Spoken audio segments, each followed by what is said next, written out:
Let's focus in on the question of Yeshua and the law. Did he abolish the law? Now, some Christians would say, yeah, he did. He made an end to the law, and that's no problem because now we have Christianity. Well, it's a big problem if you're a Jewish person, because one way that you could distinguish a false prophet from a true prophet, or by extension, a false Messiah from a true Messiah, was their relationship to Torah. In other words, if someone comes along according to Deuteronomy 13 and says, okay, let's follow other gods, trash this, break all the commandments, follow other gods, trash this, and work signs, wonders, and miracles, you're just being tested. Reject them. That's why Yeshua says in Matthew 5, beginning of verse 17, don't think I came to abolish the law of the prophets, but to fulfill. And then he goes on to say that until heaven and earth pass away, not one tiny little stroke of the law will pass until everything is fulfilled.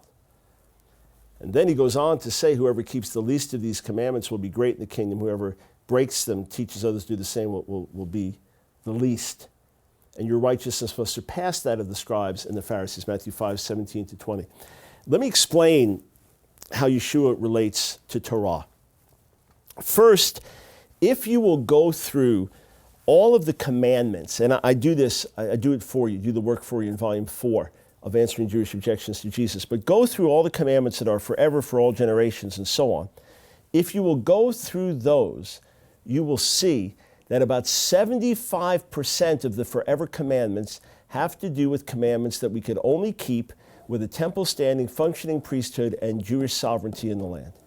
In other words, through most of Israelite history and through most of Jewish history, we have been unable to keep 75% of the forever commandments. In fact, from within one generation after Yeshua until today, we have been unable to keep 75% of the forever commandments.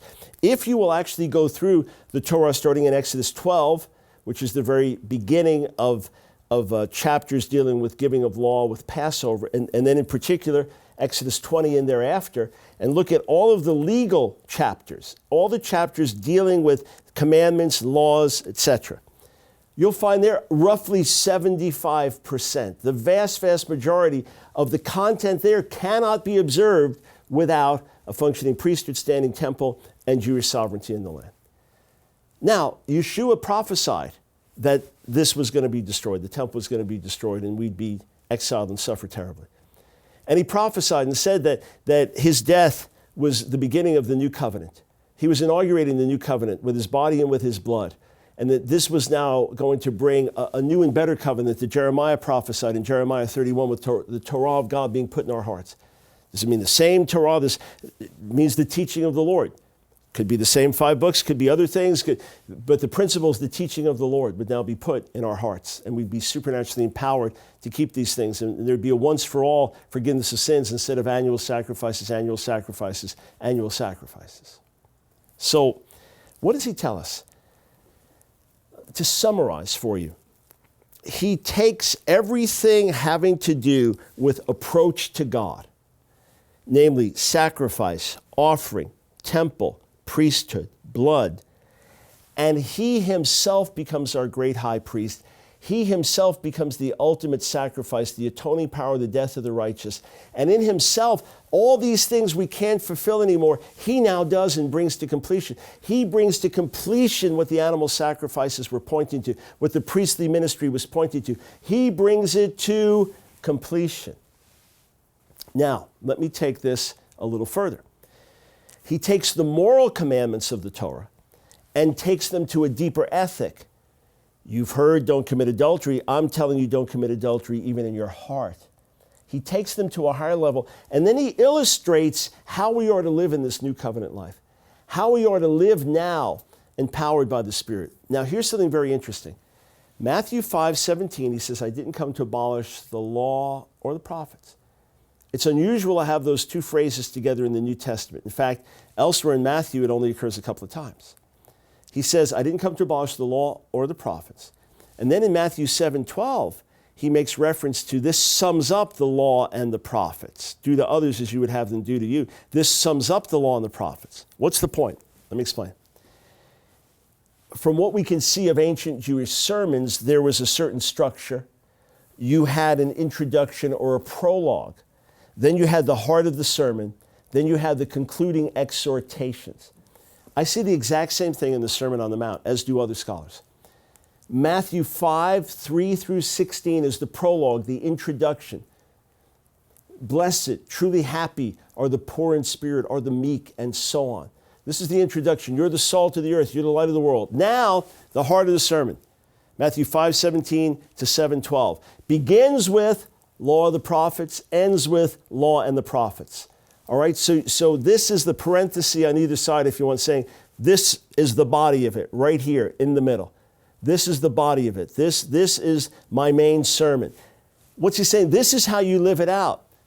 Whoever obeys the least of these commandments, whoever breaks the least of these commandments. Which commandments? The commandments he's now going to give, which articulate kingdom living, which articulate how to live in the newness of the Spirit. So ultimately, when there is no temple standing, where there are no blood sacrifices, when none of these things can be kept anymore, we can live them out. Do you see it? So 5:17 to 7:12, that's the body of the Sermon on the Mount. That's why he sums up in verse 12 of Matthew 7 saying, therefore, do to others as you would have them do to you. This sums up the law and the prophets. Why is there a therefore? The previous verses 7 through 11 don't seem to lead into that. Ask and it shall be given you, seek and you shall find, knock and the door shall be opened. For everyone who asks receives, he who seeks finds, to him who knocks the door is open. What man is there of you, if his son asks for bread, will give him a stone? If he asks for fish, we'll give him a snake instead? If you, being evil, know how to give good gifts to your children, how much more will your heavenly Father give good things to those who ask him? And then, therefore, where's the therefore come from? He's now summing up. Okay, I've taught this. I've laid this out. This is kingdom life. This is the messianic way. This is the higher life I'm calling you to. This is life in the Spirit. This is life empowered by humbling yourselves and being blessed and strengthened by God. And then he goes on from verse 13 to the end of the chapter with his closing exhortation. Beware of false prophets. Strive to enter into the straight gate. Build your house on the rock of obedience to my words. You see, he's saying this is how you live it out. So he knew that the vast majority of the laws we wouldn't be able to keep. He knew that there would be this disruption. And rather than leave us without a temple and without a sacrifice, without a priesthood, he brought that to fulfillment in his own life. He fulfills the biblical calendars we saw in previous classes, his death corresponding to Passover, his resurrection, first fruits, the giving of the Spirit, Shavuot, Pentecost, and then what we still await, his return with the blast of the shofar, Yom Teruah, which becomes Rosh Hashanah, the Jewish calendar, and then Yom Kippur, national cleansing for Israel after he returns, and then all the nations coming into Jerusalem to celebrate Sukkot, tabernacles. He's the fulfillment of the biblical calendar, that which has been and that which is yet to be. And then there's more. There's more. Sabbath. There are many, many Messianic Jews I know, and they observe the Sabbath. They love the Sabbath. As I record this now on a Friday afternoon, I spoke with a Messianic Jewish leader a few hours ago, and he wished me Shabbat Shalom. That's lifestyle for him. He wasn't doing that because he's trying to win a Jew to Jesus. He's going to put on the show and make believe he's Jewish. No, he loves the Sabbath, and God gave it, and Yeshua never rescinded it. But I want to show you that it goes beyond that. I want to show you it goes beyond that. Matthew chapter 11, beginning verse 28, Yeshua says, come to me, all you who labor and are heavy laden, and I will give you rest. Learn of me. Take my yoke upon you. My yoke is easy, my burden is light. Find out who I am. Emulate me. You'll find rest for your souls. Rest, the operative word there. Now that goes straight into Matthew 12. And in Matthew 12, there are disputes about Sabbath observance. And Yeshua is pointing to a better way and saying you're caught up with minutia. You're caught up with a certain system. There is more to it. I'm showing you a better way. And ultimately, I am the Sabbath rest you're looking for. You find it in me. The Messiah embodies it. Now, it doesn't mean that we become lawless. What it means is we now see what the scriptures were pointing to, what God's intent was. So yes, you can observe a seventh-day Sabbath, but it's no death penalty for not observing it because the goal is ultimately to find rest in Messiah. And those that have it on their hearts to observe the seventh-day Sabbath, they do. They don't divide over it from other brothers and sisters. If they're church friends that celebrate the resurrection of Messiah on Sunday and meet them, we don't divide over these things because our ultimate rest is found in him. So Yeshua does not abolish the Torah. He gives us the messianic way to live it out in newness of life in the Spirit. Again, we could get into more depth in that. I'm sure you have other classes, New Testament classes, theology classes that will get into more depth in that. And I get into more depth in my book. What about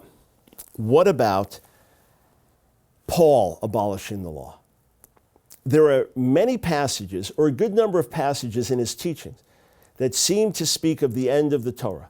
Romans 10:4, Christ is the end of the Torah for all who believe. Or Ephesians 2, that he has abolished the commandments. Or Romans 6, we're not under law, we're under grace. Is Paul advocating the abolition of Torah? Certainly not. Certainly not. Number one, we see in the book of Acts, as I mentioned in the last lecture, we see in the book of Acts that he himself continued to live as a Torah-observant Jew. In the life of the Spirit, not bound by human tradition, in the life of the Spirit. He articulates that in 1 Corinthians, the 9th chapter, that his ultimate law was the law of the Messiah and God that he followed. But he continues to live as a Jew. He preaches in the synagogues. How do you get in the synagogue if you're obviously not a Jew and known to be not a Jew or not living as a Jew? How do you get in the synagogues and have a dialogue with the Jewish leaders? Because he was living as a Jew. And he appeals to that even at a trial. Even in Acts, the 23rd chapter, he says, I'm a Pharisee. Yeah, it's still the group that I identify with in terms of Jewish groups, even though I'm a follower of Yeshua and a follower of the way, as it was called. So there are passages that could sound easily as if he's saying this is the abolition of the law. Of course, it would put him in conflict with Jesus, which raises the question, how come there were Jewish followers of Yeshua that recognized Paul? For example, the Nazarenes, as they were called, they followed the teachings of Yeshua, recognized him as the divine Messiah, rejected the rabbinic traditions that were developing, and believed that Paul was a true apostle. So obviously, people did not always find contradiction here. And the book of Acts tells us there is no contradiction because Paul himself lives as a Jew. Here's what we need to understand when we read the writings of Paul.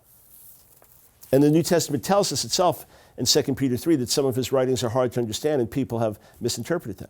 If it's hard to understand, it can't be from the Lord. Do you really believe that if you're a religious Jew? You've ever learned Talmud? Of course not. Sometimes the difficulty of it is the reward itself, that you have to dig deeper and pray more and think more and compare more what's being said. Number one, we need to understand that Paul was primarily writing to Gentiles. So, for example, when he wrote to the Galatians, these were Gentiles living in Galatia.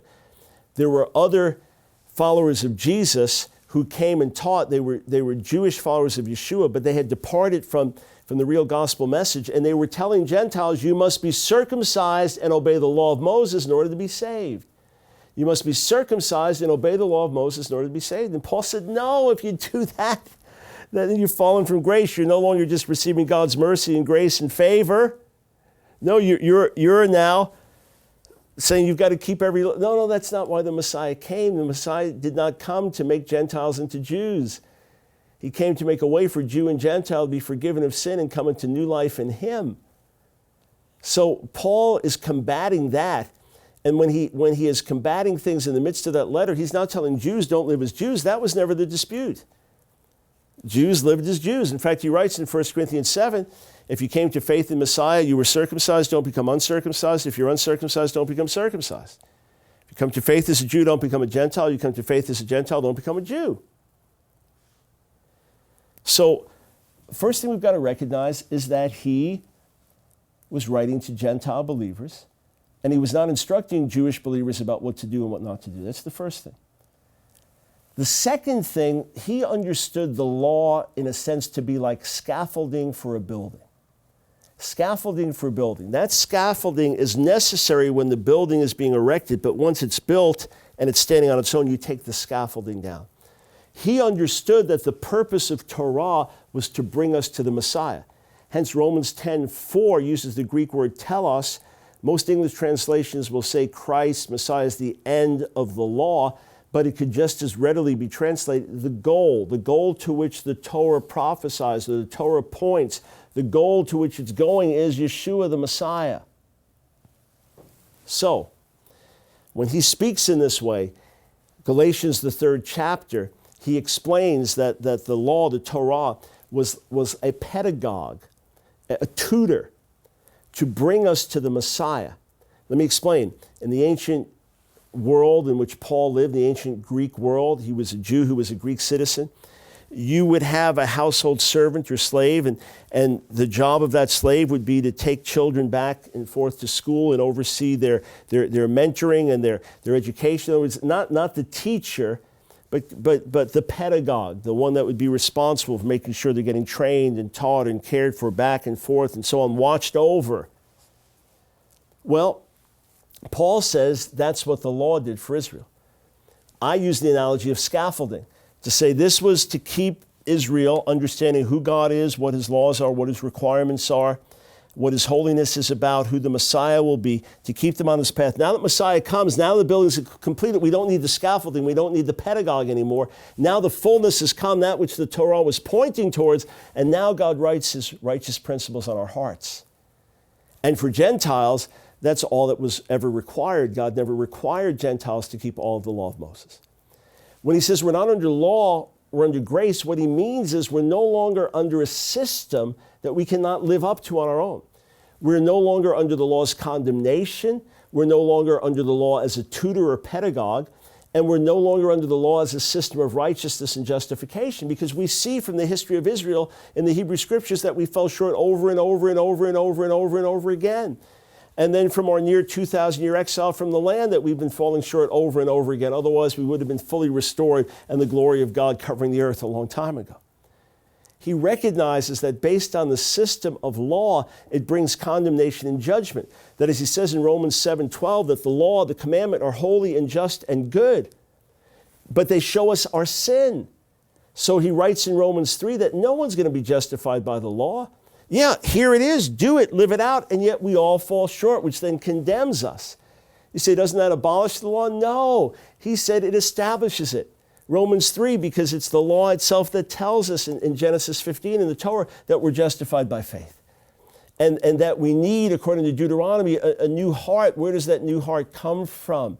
We can't get it on our own. We need God to grant it. That's what happens when the Messiah comes and we receive a new heart and a new spirit.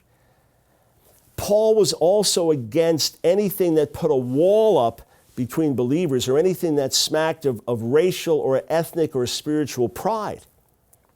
So think of this for a moment. And by the way, the subject of Paul and the law is complex. I've meditated on it, studied it for decades, as many others have. I am not a scholar of Paul. I am a student of Paul for decades and involved in the scholarly literature. But there is a massive debate from every angle within the church, within the Jewish community, within the Messianic Jewish community. I'm simply laying out principles as best as I understand it and as simply as I can put these things. But let's understand that in Paul's vision, the Messianic era had broken in. The Messianic era had broken in, and Paul saw in the prophetic scriptures, Paul saw in Deuteronomy and the Psalms and other passages in Isaiah that in the Messianic era, or in a future time, that the Gentiles would serve God alongside of Israel. The Gentiles would serve God together with the Jewish people. And he realized, wait, Messiah has come. Messiah has come. And now in Messiah's family, the two become one without losing their distinctives. Now, when a Jewish man wakes up in the morning, what's one of the first prayers he prays? He prays a prayer of thanksgiving. And he thanks God for three things. What? He thanks God that he's not a woman. He thanks God that he's not a Gentile. He thanks God that he's not a slave. Now, looking at that from the outside, that seems extremely arrogant, especially if you are a woman or a Gentile or a slave. A traditional Jew thinks like this. A woman, because of certain things that she will experience on a monthly basis are things that could be related to childbearing, childbirth, child rearing, and things like that in her monthly cycle.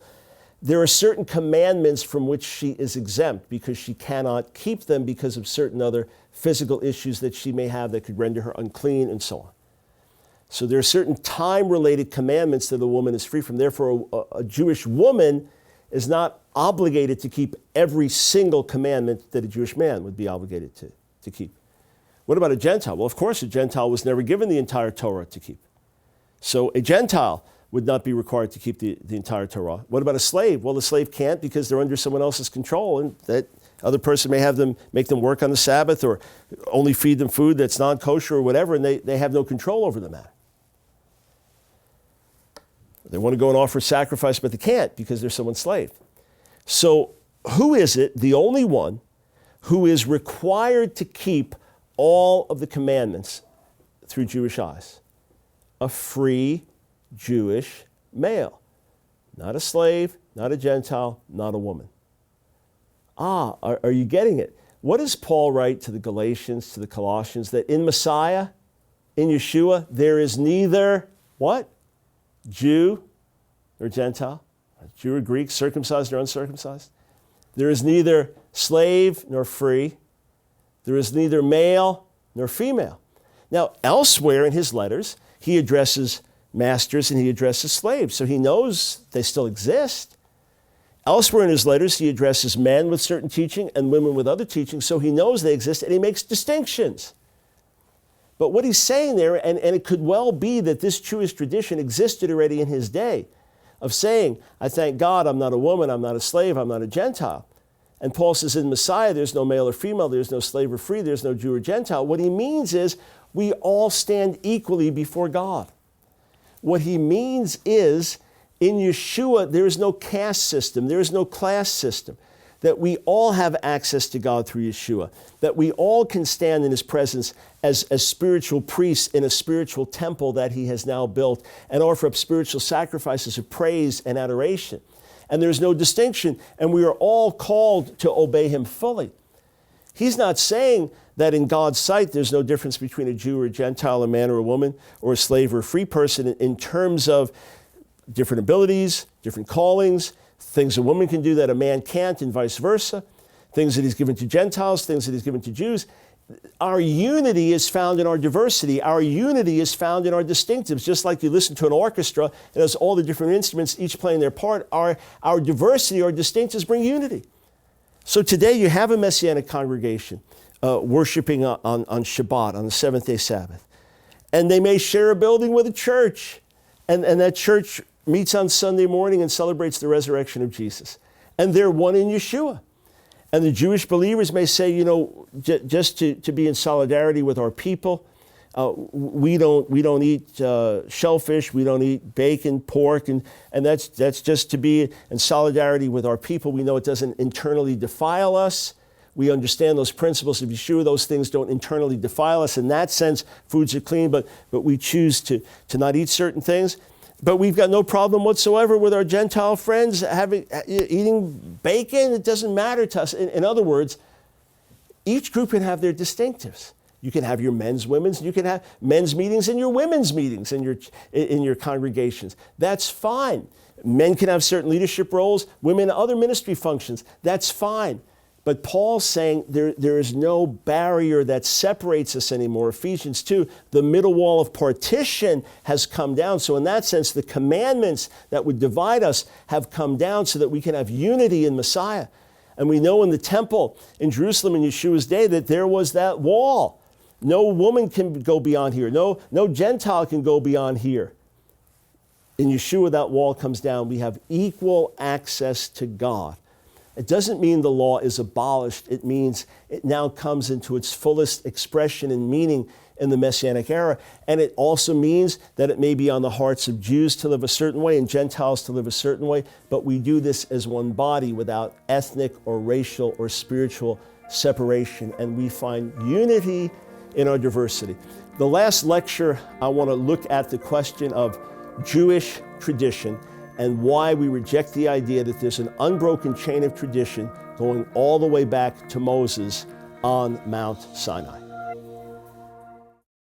Thanks so much for watching the broadcast. One of our viewers recently communicated to me, there's nothing more important that you can be doing. And you know, we hear from Jewish people through our materials, they've come to faith in Jesus Yeshua. Others had fallen away and they've come back to the Lord. Christians tell us they're now equipped to reach Jewish people with the gospel.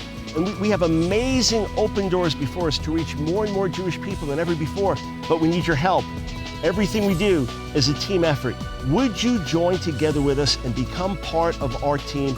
Go to my website right now, askdrbrown.org, askdrbrown.org. Click on the support banner, the TV support banner, and join us. And for your gift of any size, I want to send you this book. I'm going to sign it for you. It's an exclusive hardcover edition of my book, The Real Kosher Jesus, which was written and published in a miraculous 10 weeks' time. I'll send it to you for your gift of any size. Go to askdrbrown.org, click on the TV support banner, become a monthly supporter, help us with a one-time gift, and friend, be assured that together we're making a difference in the salvation of Israel. Please visit our website or call and ask how you can receive access to our countless free resources. Learn exciting information on what is happening around the world and with our ministry today. When you visit our website, be sure to check out our bookstore for the latest videos, books, and more. You may want to join us during an upcoming radio broadcast. Please contact us today for more information. Please remember, this ministry depends on tax-deductible donations from viewers like you. Well, I trust you enjoyed this week's episode of our broadcast answering your toughest questions. We've just finished now answering Jewish objections to the New Testament, and I hope you found it enlightening and faith-building. Next week, we're going to begin to tackle traditional Jewish objections to faith in Jesus. If you're a committed Christian, these broadcasts will be completely eye-opening to you. They'll bring you into a realm that you probably didn't even know existed. And if you're watching as a Jewish person and you do not yet believe in Jesus, or maybe you're just wondering, how could the rabbis possibly be wrong?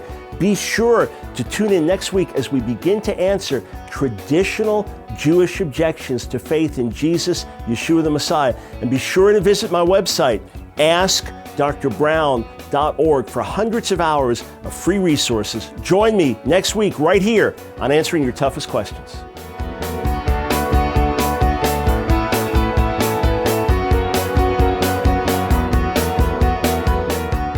This has been a paid program made possible by financial contributions to Ask Dr. Brown Ministries from viewers like you in your area. Thank you for your support.